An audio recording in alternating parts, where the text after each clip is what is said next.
Imagine for a second just a massive modern security apparatus. Right. Like, think of a global superpower's entire defense network, or maybe something as fundamental as, the emergency response system for an entire nation. Yeah, the people you call when everything goes wrong. Exactly. And you Yeah. go to sleep one night and everything feels secure. I mean, the grid is humming, the safety nets are in place, the patrols are out. You just have this absolute faith in the people keeping the darkness at bay. You take it for granted. You really do. But then you wake up the next morning and it's just gone. Wow.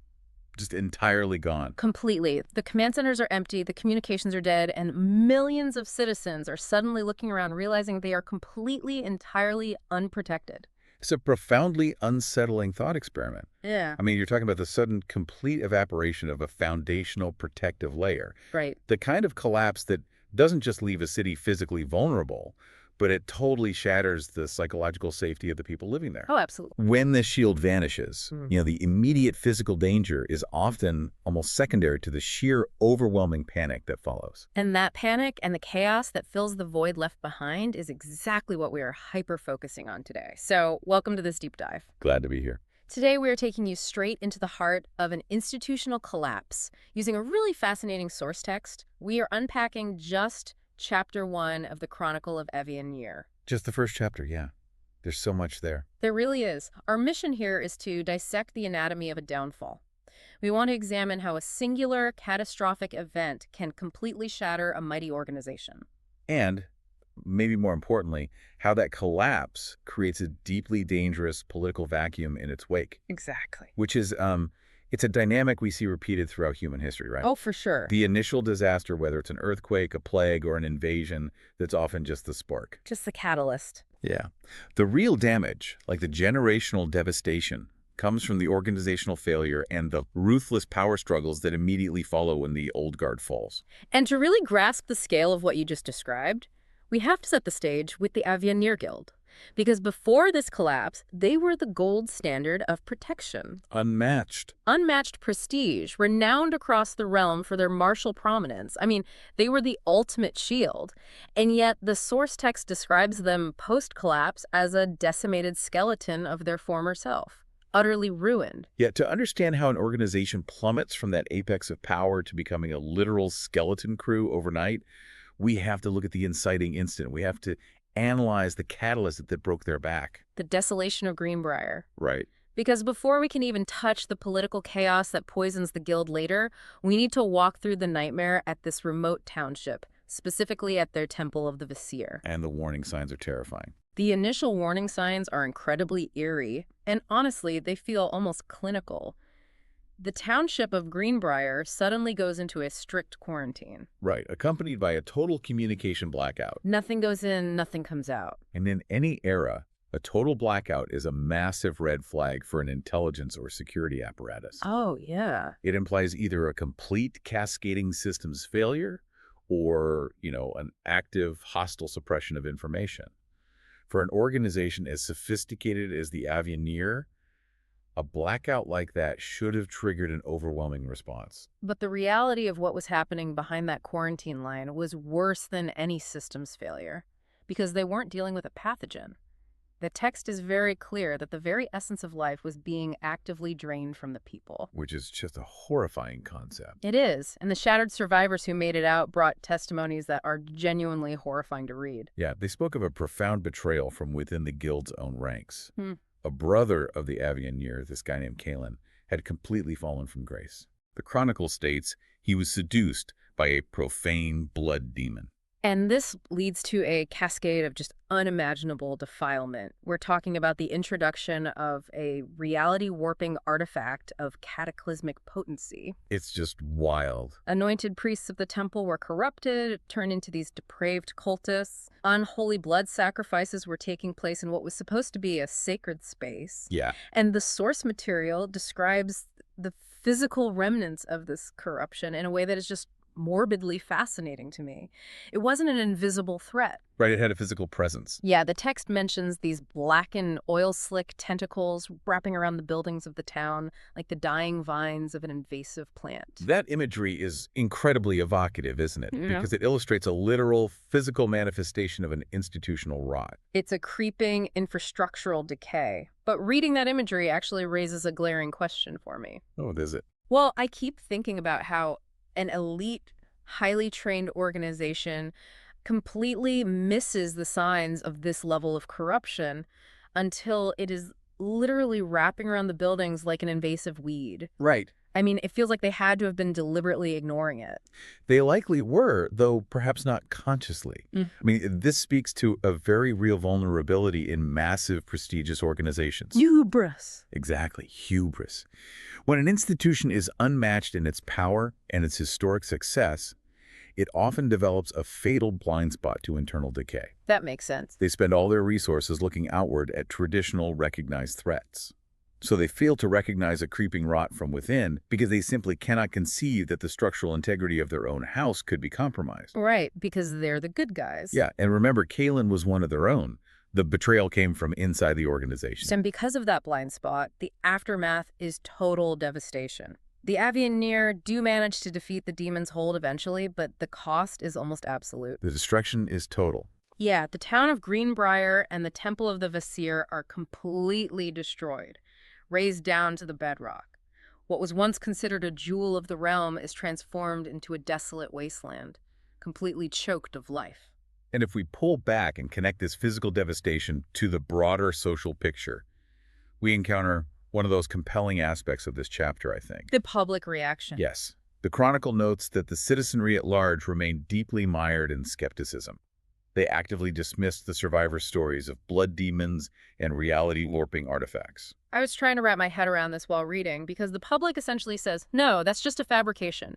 You're making up monsters to cover up the internal decay and incompetence of a failing guild. It's wild, huh? It's almost like people would rather believe in a massive government conspiracy that they can point a finger at rather than face the fact that the world is just terrifyingly random and dangerous. Well, that is a very astute psychological read, and it draws a massive parallel to real-world political tragedies and crises. Oh, for sure. When institutions fail spectacularly, the public often defaults to assuming institutional corruption. They construct elaborate conspiracy theories because psychologically, corruption is a human failing. We understand greed, we understand cover-ups. Right. It implies that someone, somewhere, is still sitting at the steering wheel, even if they're driving the bus off a cliff. Right, whereas a reality-warping disaster or an uncontrollable cataclysm that implies that no one is at the wheel. Precisely. It implies the world is fundamentally unsafe. Yeah. For a populace that relies on an institution for their daily protection, acknowledging that the institution was simply overpowered by an existential threat is far more terrifying than believing the institution is just trying to cover up a mundane failure. Wow. So the skepticism is really a defense mechanism against existential dread. But regardless of what the public chose to believe to help them sleep at night, the unvarnished truth was written in the ash. The guild was in ruins. Completely decimated. And that brings us to the strategic failure that follows the physical destruction. The retreat. The surviving remnant of the Avianeer fall back to their home base, which is a city called One Bridge. And One Bridge is a vital strategic location. It's a major shipping and transit artery situated south of the Great Free City of Greyhawk. So it's important. Very. It's not just where the guild resides, it is their primary protectorate. Yeah. The economic and physical security of that entire transit hub relies entirely on the guild's presence. So they are completely responsible for the well-being of the city. Yet the text says the guild falls into deep consternation and paralyzing doubt. Yeah, they're broken. They lack the manpower, they lack the supplies. Stripped of their vanguard fighters, their magisters, their governance, they abandon their mandate. They turn completely inward. Yeah. They lock themselves in their guild hall to focus on the arduous task of reconstruction, and they literally leave the city of One Bridge to completely fend for itself during a massive crisis. It is a total withdrawal from the public sphere. And I really have to push back on the guild's decision-making here. I mean, I understand they are decimated. I understand they're traumatized by what they saw at Greenbriar. Of course. But abandoning the city you swore to protect, that is the exact moment an institution loses its fundamental right to exist. That's a strong statement, but yeah. Well, it's like a government fleeing the capital during a siege, locking the bunker doors, and leaving the citizens to face the artillery fire alone. Isn't this retreat, this complete abdication of duty, ultimately just as destructive to the society as the blood demons were? You are identifying a fundamental breach of the social contract there. Historically, when an institution abandons its mandate to protect, the resulting damage to the fabric of society is catastrophic. It has to be. It creates an immediate, overwhelming power vacuum. Yeah. When strong, stable leadership suddenly vanishes or abdicates its responsibility, it does not lead to a peaceful pause while everyone figures things out. Right, people don't just sit around holding hands. It leads to a desperate, ruthless struggle for control. Always. Nature abhors a vacuum, and politics absolutely despises one. Oh, yeah. When the legitimate authority steps back, illegitimate or opportunistic forces immediately rush in to fill the void. They exploit the fear and confusion of the abandoned populace. And we see them rush in with terrifying speed here. Because the old guild leadership was massacred, we get the emergence of what I'm calling the triumvirate of opportunists. I like that title. Right. 3 distinct figures step up from the ashes to try and claim the mantle of power over this ruined guild. And each of these 3 candidates represents a highly recognizable type of political opportunism. They are archetypes that emerge almost every single time a society, a government, or a massive corporation collapses. Reading their descriptions seriously felt like looking at a nightmare corporate takeover scenario. It really does. I mean, imagine you're looking at the board of directors after a massive, scandalous company implosion. Your choices for the new CEO are a deeply corrupt CFO who wants to rewrite the bylaws, the former CEO's entirely apathetic son who just wants the corner office, and the traumatized, burned-out head of corporate security who wants to burn the competitors to the ground. Yeah, that's a pretty accurate summary. How do you even begin to choose? Let's break down how these guys operate, starting with Thomas Howell, the master of coin. Right, so Thomas Howell is the sole surviving member of the Ancestral Council. And the text does not mince words regarding his character. Not at all. He is described as a sycophantic, self-aggrandizing creature who is totally indifferent to the tragic deaths of all his peers. He genuinely does not care that his colleagues were massacred. He's looking at the ashes of Greenbriar and calculating the profit margins on the rubble. Exactly. For Howell, an existential crisis is merely a ledger. Howell represents the classic bureaucratic opportunist. Okay. This is a well-documented historical phenomenon we often call disaster capitalism. Oh, I've heard of that. Yeah, so how a figure like Howell operates is by using the sheer confusion of the moment. When the system breaks down and oversight vanishes, the bureaucrat uses the desperation of the populace to quietly rewrite the rules in their own favor. Wow. They control the remaining resources, not to rebuild the protective mandate of the guild, but to ensure they hold a permanent monopoly on whatever power is left. It's chilling because it is so recognizable. You survive the apocalypse, and the first guy to greet you is the accountant holding a bill for the rescue, demanding you sign over your house to pay it. Yeah, it's a very specific kind of evil. It is, but it's infuriating to think about a hyper-competent bureaucrat exploiting a tragedy like that. I'm honestly trying to decide if that malicious competence is worse than someone who simply doesn't care at all.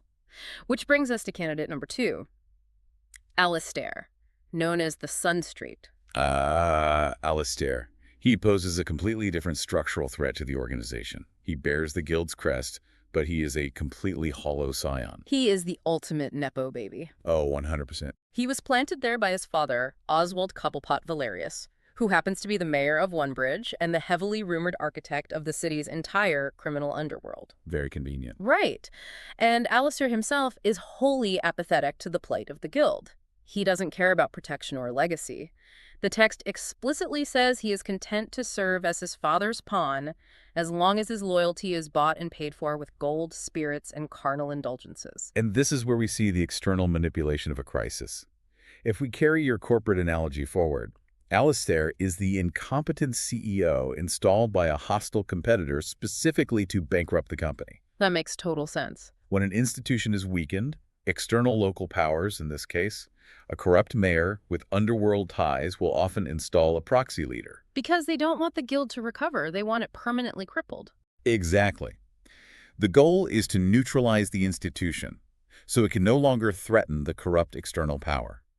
By installing an easily manipulated, apathetic figurehead like Alistair, Mayor Valerius ensures the Avianeer will never again interfere with his illicit control over Onebridge. So it's just a front. Yeah. Under Alistair, the guild becomes a hollow shell, wearing the crest of legitimate authority but acting entirely as a shield for a criminal enterprise. Wow. So we have Howell, who wants to own the guild for his own bureaucratic profit, and Alistair, who wants to hollow it out so his dad can run the criminal underworld unchecked. Right. And then we have the third candidate, and I have to stop you here because looking at these three options, Silas Grant is the only one living in reality. Silas, the broken soldier. I find myself firmly in his corner. Well, Silas is undeniably the most complex and tragic figure of the three. Yeah. He was once the vanguard champion, the preeminent commander of the guild's forces. But he's carrying immense trauma. I mean, he lost his wife and his child to a virulent pestilence. He only survived the massacre at the temple because of cruel fortune. He just wasn't there when the demons attacked. Survivor's guilt is a heavy burden. And now he is driven entirely by grief and righteous vengeance for his fallen comrades. Unlike the general public, and unlike Howell or Alistair, Silas holds absolutely no doubt regarding the survivor's claims. He knows the threat of the blood demon is real. He recognizes the existential threat. Yes. His eyes are fixed completely on the preservation of the guild and preventing total annihilation. He fully believes the fabric of the realm is on the precipice of destruction. Because he's seen what's out there. Right. He wants to fight the actual threat. If I'm a citizen of Onebridge or a surviving guild member, I'm voting for Silas. We need a fighter. We need someone who understands what's out there. Why wouldn't he be the obvious choice to lead? I get it. On paper, in the immediate aftermath of a terrifying disaster, Silas absolutely sounds like the hero. But relying on Silas raises a profound warning about the nature of leadership in a prolonged crisis. Okay, why? Because Silas represents the militaristic populist. He's driven by profound personal trauma and a strict zero-sum view of survival. Right, it's very black and white for him. Exactly. It is an us versus them mentality, where every action is justified by the looming threat of annihilation. But the threat of annihilation is real. The demons literally wiped a town off the map. Shouldn't the response be militaristic? The response to the demon must be militaristic, yes. But Silas isn't just offering to fight the demon. He is offering to lead the entire society going forward. Oh. When a populace is terrified, a leader who validates their fear and promises ruthless, righteous vengeance is incredibly appealing. However, a leader governed entirely by grief and a singular apocalyptic focus lacks the nuance required to actually govern a functioning society. Yeah, that's a good point. As the saying goes, when all you have is a hammer, every problem starts to look like a nail. So you're saying he's a weapon, not a builder? He is a weapon. And if you examine historical movements following massive tragedies, whether it's the aftermath of a devastating war or a crippling societal collapse, the militaristic populist often end up destroying the very civil liberties or institutional norms they claim they're trying to protect. Jeez. All in the name of absolute security and vengeance. I mean, how long under Silas's rule before anyone who disagrees with his methods is labeled a demon sympathizer? Oh, wow. How long before the entire city of Onebridge is turned into an armed camp where dissent is treated as treason? Wow. That is a really heavy realization. I was so caught up in the fact that he was the only one taking the monsters seriously, I didn't stop to think about the monster he might become to fight them. It's a common trap. You look at this triumvirate, Howell the disaster capitalist, Alistair the hollow puppet, and Silas the traumatized zealot, and you realize that none of these are healthy leaders. They are symptoms of a profoundly broken system. When the foundation of an institution shatters, it rarely produces visionary builders in the immediate aftermath.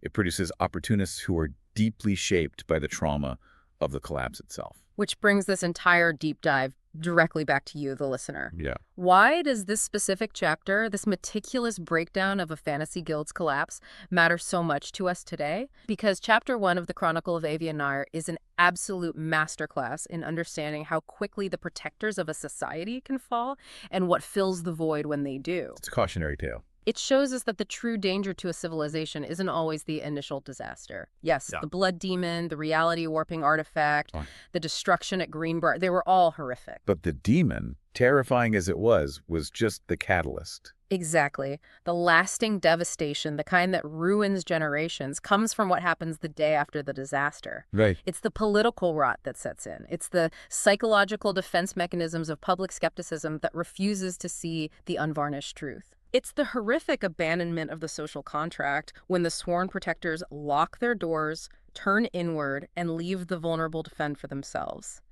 And ultimately, it's the opportunistic leaders who crawl out of the woodwork to claim the throne while everyone else is still grieving. It serves as a stark historical reminder that institutions, no matter how prestigious or deeply entrenched, are incredibly fragile. So fragile. Their collapse is never a clean break.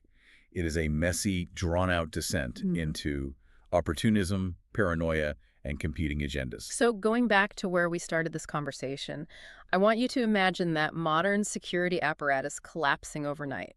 The alarms go silent, the doors lock, the screens go completely dark. That's a terrifying thought. When the dust finally settles and new voices start echoing through the empty halls, demanding your loyalty, promising you safety, demanding your control, I want to leave you with a final lingering thought to mull over. When a crisis wipes out the established order, do the leaders who emerge from the wreckage actually want to rebuild the world that was lost? Or are they just fighting to be the kings of the ashes?